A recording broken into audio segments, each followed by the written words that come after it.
Good morning guys, and welcome back to another video. So today is a slightly different video. The weather was absolutely glorious outside and I decided to take the opportunity to take the sewing machine out to the garden. You'll see from my last video that I built this table for the garden. So if you want to see that in process, you can head on over to that video. But for today I decided I needed to make some sack bags to cover up the sandbags that were in the garden. So we bought some parasols for the garden area, and in order to weigh it down we decided to just do some sandbags, but obviously they're a little bit unsightly, and so I decided to create these little pillowcases. So as you can see here, I measured everything up and marked everything out. I'll pop the measurements that I used down in the description box down below, but it will depend on the size of the sandbags that you're using. But essentially you can use this technique to cover up anything, or even to make an actual. So essentially it's a very long rectangle, and I'm just now attempting to fold over both sides until they meet in the middle with some overlap. And I decided to do the overlap of about 5 centimetres. And you can see here I actually do take the measuring tape out just to make sure that they're overlapping correctly.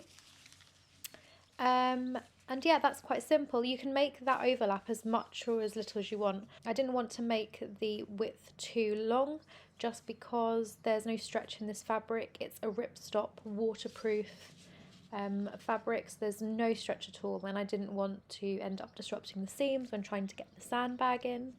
As you can see here with my nice demonstration, here's what it looks like, and I'm just going to sew it around the two parallel sides.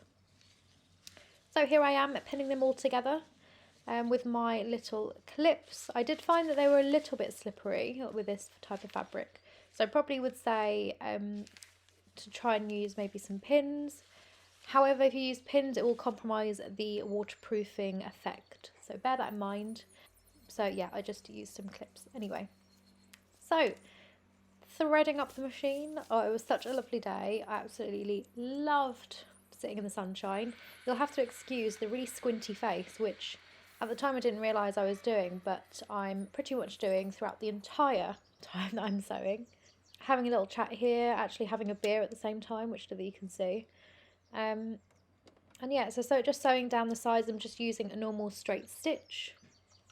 Again, I'll leave all the tension and thread length size I used down below.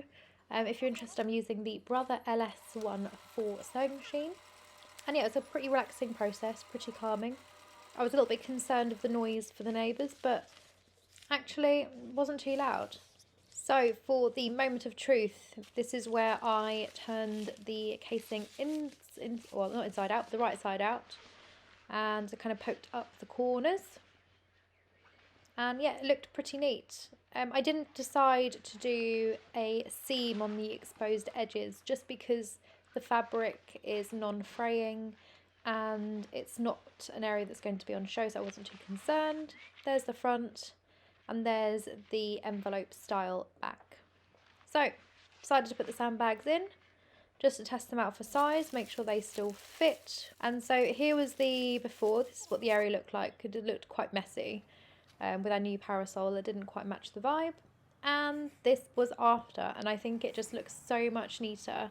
And it was so inexpensive. I think this fabric cost me around £3 for a metre.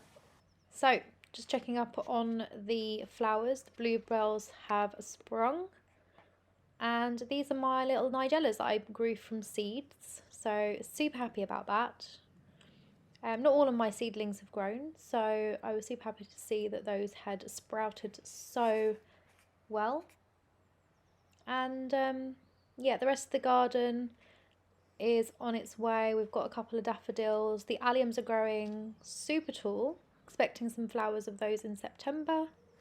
And the lovely burgundy tulips have propped up, and they just look absolutely gorgeous. I've not actually seen this colour of tulip before, and it just looks lovely. So it was a nice surprise. We didn't know these were here. They were quite spaced out, and so I did have to kind of dig them up and put them a bit closer together. Here's a little raspberry which has grown a lot since last year. It was very small and it's growing nice and tall. And here are the strawberries, which are also doing very good. These ones I'm not sure what they're going to become, these little bulbs here. And then we've got some more bluebells. My new hydrangea, which doesn't look too happy, and I'm not quite sure why. I'm not sure it's getting enough light in that location. And we've got our white onions, which I've actually just planted an onion that was sprouting in the cupboard. And it definitely looks like the little tomatoes are doing well. The Florentinos haven't come up yet, but the money makers are making it start. The dill is also on its way. And also the lettuce and pak choi are showing their little sprouts. So lovely. And the courgettes are a little bit ahead. If you enjoyed this video, then you may like some of my other videos over on my YouTube channel. You can check out these playlists here. Until next time, bye.